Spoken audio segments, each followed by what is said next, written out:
of listening skills. There are several types of listening you can develop both at home and at work.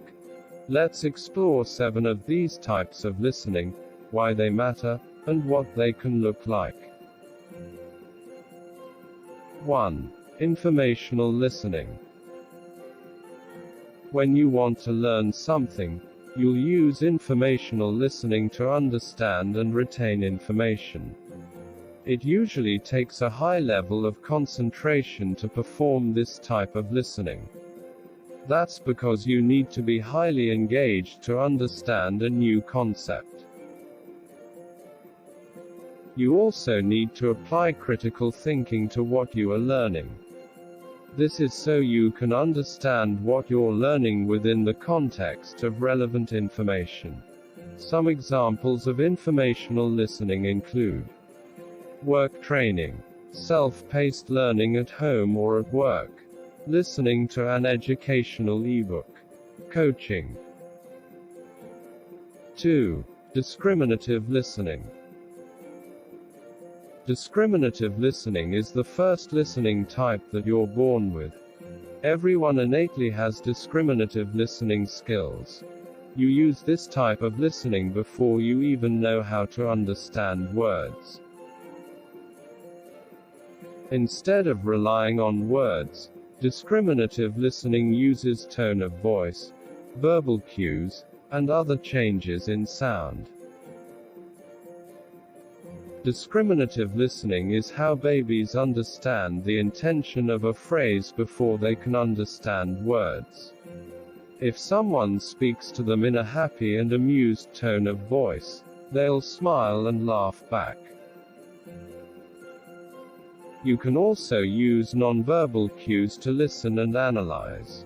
For instance, someone's facial expressions, body language, and other mannerisms can tell you a lot about the meaning of someone's message. You shouldn't discount discriminative listening, even if you understand someone's language. This listening style is key to understanding the subtle cues in a conversation. Using this listening skill can help you read between the lines and hear what remains unspoken. Here's an example.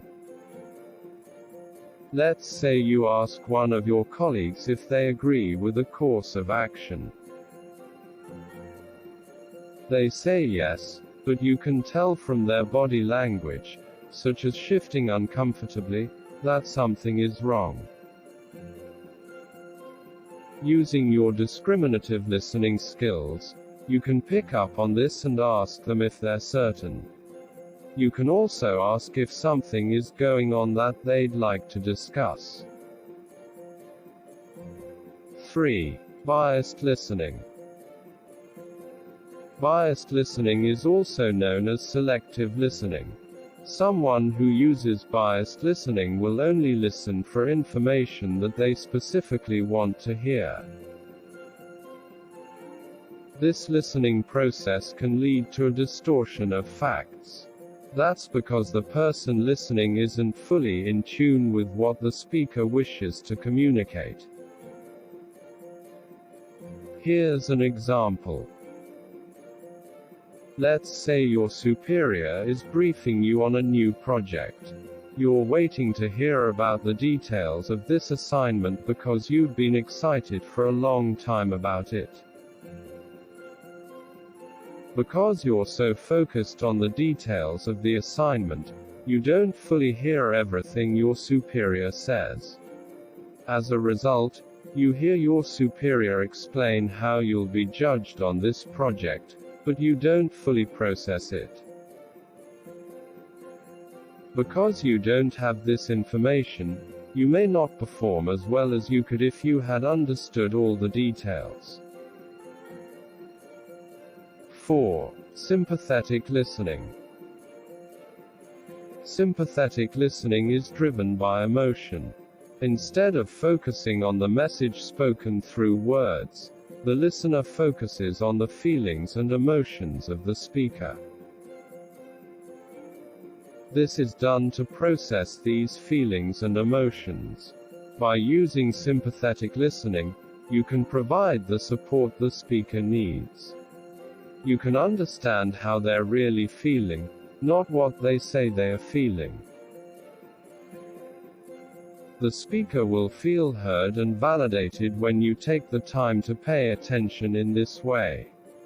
Sympathetic listening is crucial if you want to build a deeper relationship with someone in your life. For example, let's say you run into a work colleague at the grocery store. They seem upset, so you decide to listen to what they have to say. You also use sympathetic listening to feel how they are feeling. In doing this, you notice how frustrated they are about the lack of recognition they are getting at work. As a result, you can offer your support and sympathize with their situation. 5. Comprehensive listening. Unlike discriminative listening, comprehensive listening requires language skills. This type of listening is usually developed in early childhood. People use comprehensive listening to understand what someone is saying using words. Several other types of listening build on comprehensive listening. For example, you need to use comprehensive listening to use informational listening and learn something new. At work and in your life, you'll likely use a combination of comprehensive and discriminative listening to understand the messages people are giving you. For example, let's say your colleague briefs you on a project. You'll need to use comprehensive listening to analyze the words and understand the message. You'll also use comprehensive listening when you receive feedback. 6. Empathetic or therapeutic listening. Empathetic listening is useful to help you see from other people's perspectives. Using this type of listening, you can try to understand someone else's point of view as they're speaking. You can also try to imagine yourself in the other person's shoes. Instead of just focusing on their message, you can use empathetic listening to relate to someone else's experiences as if they were your own. This is different from sympathetic listening. With sympathetic listening, you try to understand someone's feelings to provide support. But you don't necessarily try to imagine what it'd feel like to be in their position. Here's an example. You know there's pressure from higher-ups to respect the budget. You also know that there's pressure from employees. Instead of getting upset, you understand why your superior made this decision. That's because you can imagine what it's like to be in their shoes at this moment. 7. Critical listening. If you need to analyze complex information, you'll need to use critical listening. Using critical thinking while listening goes deeper than comprehensive listening. Instead of taking the information at face value, you can use critical listening to evaluate what's being said. Critical listening is crucial when problem solving at work. For example, you'd use this type of listening when trying to choose how to handle an unusual and complex client request. You need to use this skill to analyze solutions offered by other people and decide if you agree or not. To do this, you don't just need to hear their words. You also need to look at the bigger picture and compare everything you know. Learn all types of listening to improve your life and your work. One type of listening isn't better than the other.